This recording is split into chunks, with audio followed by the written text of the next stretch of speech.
Kisah Perang Badar, perang dahsyat di bulan Ramadan. Bagi kaum muslimin, Ramadan tidak hanya memiliki arti bulan suci semata. Di bulan tersebut, umat Islam diwajibkan untuk menahan diri dari rasa lapar, haus serta menahan emosi. Bulan Ramadan merupakan saat penting di mana Al-Quran diturunkan. Tidak hanya itu, bulan Ramadan juga menjadi pengingat bahwa pernah terjadi peperangan yang sangat dahsyat bagi umat Islam, yaitu Perang Badar. Perang Badar terjadi pada bulan Ramadan tahun kedua sesudah umat Islam melakukan hijrah. Umat Islam berhasil memenangi Perang Badar tersebut.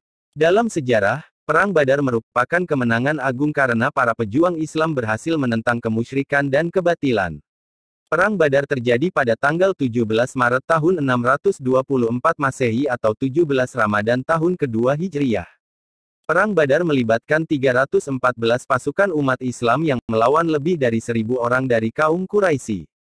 Perang Badar merupakan perang pertama yang dijalani umat Islam sejak peristiwa hijrahnya Nabi Muhammad SAW pada 622 Masehi. Di dalam Al-Quran, Perang Badar dijelaskan dalam beberapa ayat di surat Ali Imran. Quran Surat 3/123, sesungguhnya Allah telah menolongmu dalam peperangan Badar. Padahal, kamu adalah ketika itu orang-orang yang lemah. Oleh sebab itu, bertakwalah kepada Allah agar kamu mensyukurinya. Quran Surat 3/124, ingatlah ketika kamu mengatakan kepada orang mukmin, apakah tidak cukup bagimu Allah membantumu dengan 3.000 malaikat yang diturunkan dari langit? Quran Surat 3/125, ya cukup. Jika kamu bersabar dan siap siaga, lalu mereka datang menyerangmu dengan seketika, niscaya Allah menolongmu dengan 5.000 malaikat yang memakai tanda. Quran Surat 3/126, dan Allah tidak menjadikan pemberian bala bantuan itu melainkan sebagai kabar gembira bagi kemenanganmu agar tentram hatimu karenanya. Dan kemenanganmu itu hanyalah dari Allah yang Maha Perkasa. Secara historis, kata Badar berasal dari nama sumber mata air yang terletak di antara Makkah dan Madinah. Oleh sebab itu, perang besar di bulan suci Ramadan itu dinamakan Perang Badar. Pada mulanya, tersiar kabar di kota Madinah bahwa ada kafilah besar dari kaum Quraisy yang meninggalkan Syam untuk pulang ke Makkah. Kafilah tersebut membawa barang-barang perniagaan yang nilainya sangat besar berupa 1.000 ekor unta beserta barang-barang berharga lainnya. Umat Islam menghadang kafilah Abu Sufyan untuk mengambil hak yang pernah dirampas kaum Quraisy. Umat Islam lantas menghadang kafilah dagang Abu Sufyan yang membawa barang dagangan Quraisy dari Syam. Alasan penghadangan tersebut adalah keinginan umat Islam untuk mengambil hak-hak mereka yang dulu pernah dirampas oleh kaum Quraisy. Sementara, di kalangan kaum Quraisy tumbuh rasa cemburu akibat perkembangan kota Madinah di bawah kepemimpinan Nabi Muhammad SAW. Namun demikian, Perang Badar sesungguhnya terjadi karena umat Islam ingin mempertahankan eksistensi agama Islam. Selain itu, Nabi Muhammad SAW berperang melawan kaum Quraisy juga bukan untuk meraih kekuasaan, kekayaan, kesenangan pribadi atau golongan semata. Lebih dari itu, Nabi Muhammad SAW ingin menegakkan agama Islam di muka bumi. Pasukan umat Islam kalah dalam jumlah, tapi tetap semangat jihad. Perang Badar terjadi saat 17 Ramadan tahun 2 Hijriah pada pagi hari. Pasukan umat Muslim dipimpin oleh Nabi Muhammad SAW, sementara pasukan dari kaum Quraisy dipimpin oleh Abu Jahal. Dalam peperangan tersebut, umat Islam mengambil posisi yang terdekat dengan sumber air.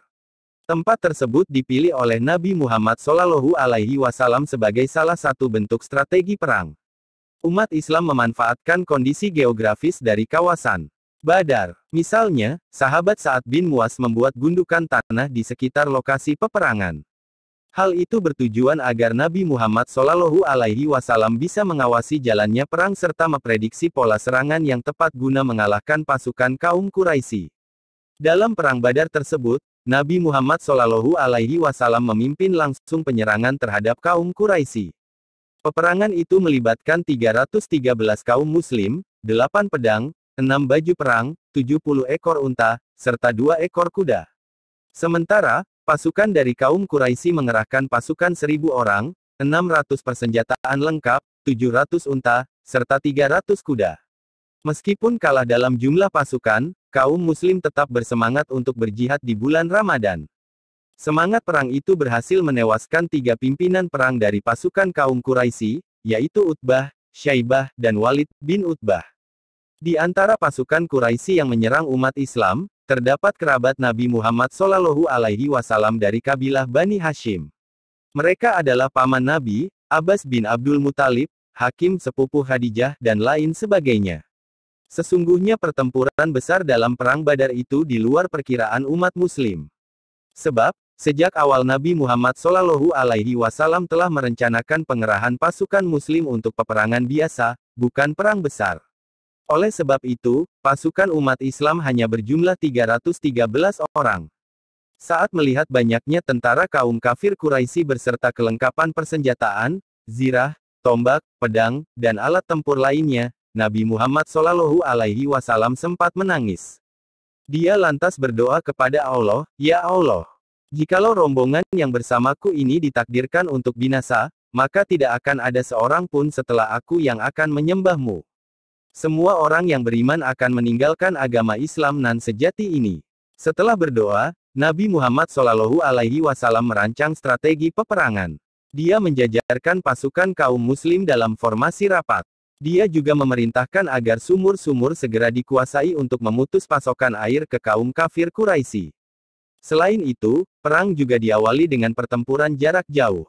Saat pasukan kafir Quraisy bertolak untuk menyerang, umat Islam tidak segera menyambutnya dengan adu fisik secara langsung. Mereka terlebih dahulu menembakkan anak-anak panah dari kejauhan. Kemudian, barulah mereka menghunus pedang dan melakukan pertempuran. Lewat tengah hari, sebanyak 50 pemimpin pasukan kafir Quraisy tewas, termasuk Abu Jahal. Sementara itu, banyak sisanya yang lari tunggang langgang. Sementara itu, korban dari kaum muslim hanya 14 orang. Selain memukul mundur 1.000 tentara dari Quraisy, umat Islam juga berhasil mengambil rampasan 600 persenjataan lengkap, 700 unta, 300 kuda, serta perniagaan milik kafilah Abu Sufyan. Dengan kecerdikan Nabi Muhammad dan kedisiplinan pasukannya, umat Islam berhasil membalikkan keadaan yang membuat kehormatan dan kemuliaan Islam makin tegak di Jazirah, seperti halnya yang dibahas pada buku Perang Badar karya Abdul Hamid Jauda Al-Sahar. Perang Badar dimenangkan oleh umat Islam pada akhirnya, Perang Badar dimenangkan oleh pasukan dari umat Islam. Kemenangan pada Perang Badar tersebut membuat posisi Islam di kawasan Madinah kian kuat. Sementara, kaum Quraisy yang kalah di Perang Badar harus menelan kekecewaan mendalam. Mereka pun semakin berhasrat untuk membalas dendam dengan persiapan yang jauh lebih matang. Bagi umat Islam, Perang Badar adalah peristiwa besar, apalagi terjadinya pada bulan suci Ramadan. Perang Badar menjadi pertempuran besar pertama umat Islam dalam melawan musuh. Melalui pertolongan Allah lah kaum muslim berhasil menang meskipun kalah jumlah. Bahkan, Allah menamai Perang Badar sebagai Yaum Al-Furqan alias Hari Pembeda. Sebab, pada hari itu telah dibedakan mana saja yang hak dan yang batil. Saat itu Allah menurunkan pertolongan besar untuk umat Islam dan memenangkan mereka atas musuh-musuhnya, yaitu kaum kafir Quraisy. Temukan perjalanan perang umat Islam dalam membela ajaran yang dianutnya pada buku Seni Perang dalam Islam karya A.R. Sohibul Ulum. Hikmah dari Perang Badar yang dapat diteladani kaum muslim. Perang Badar diriwayatkan tidak memakan waktu lama. Hanya butuh waktu sekitar 2 jam bagi pasukan muslim untuk menghancurkan pertahanan tentara kafir Quraisy. Segala kekacauan yang terjadi tersebut dimanfaatkan untuk memenangkan perang. Setelah Perang Badar usai, Nabi Muhammad SAW mengucapkan hal yang sangat penting dalam perjalanan pulang. "Wahai kaumku, kita baru saja kembali dari jihad kecil Perang Badar dan menuju jihad besar." Mendengar hal itu, para sahabat pun langsung terheran-heran. Sebab, Perang Badar yang sangat menentukan nasib kaum muslim hanya dianggap oleh Nabi Muhammad SAW sebagai jihad kecil.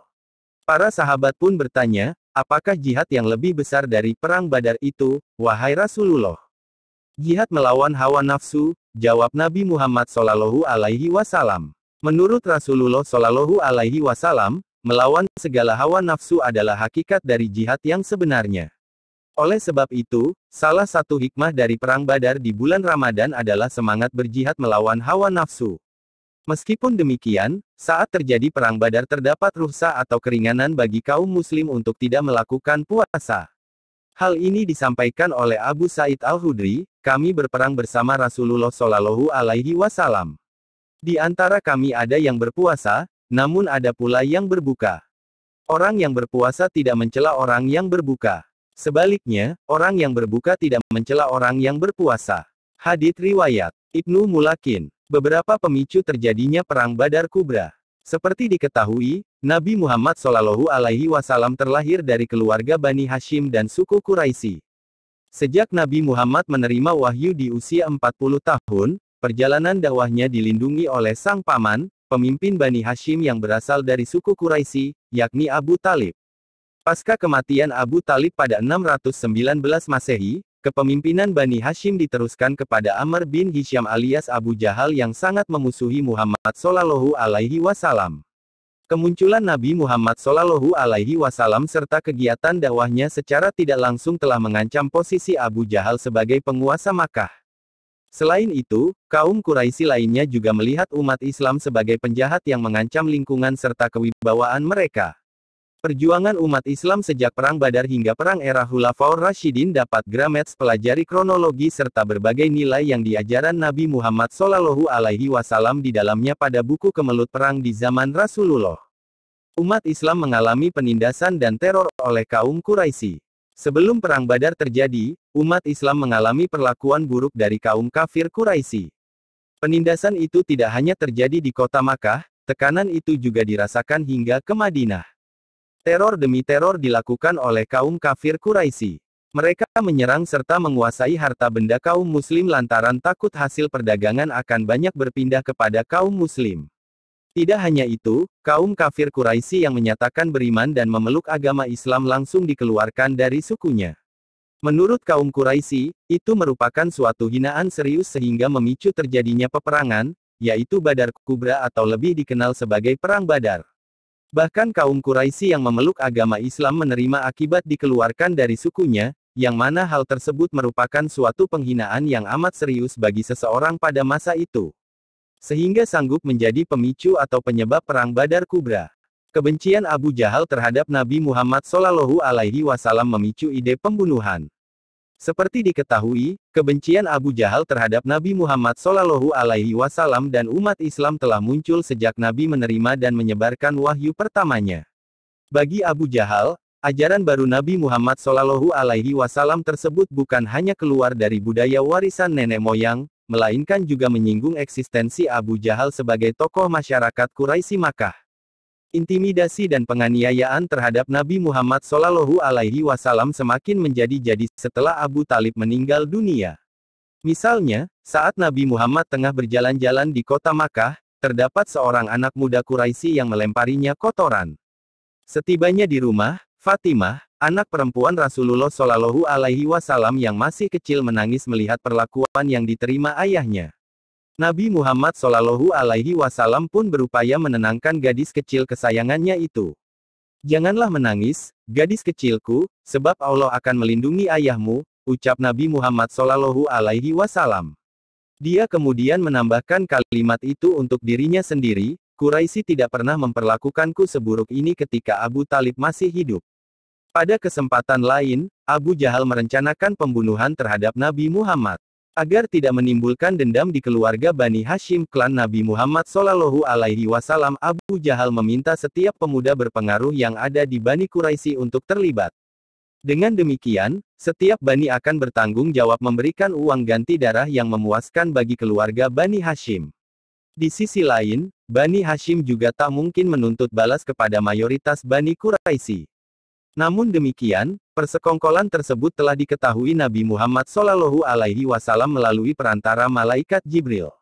Akhirnya, Nabi Muhammad Shallallahu Alaihi Wasallam memutuskan hijrah meninggalkan rumahnya bersama Abu Bakar menuju Yasrib, Madinah.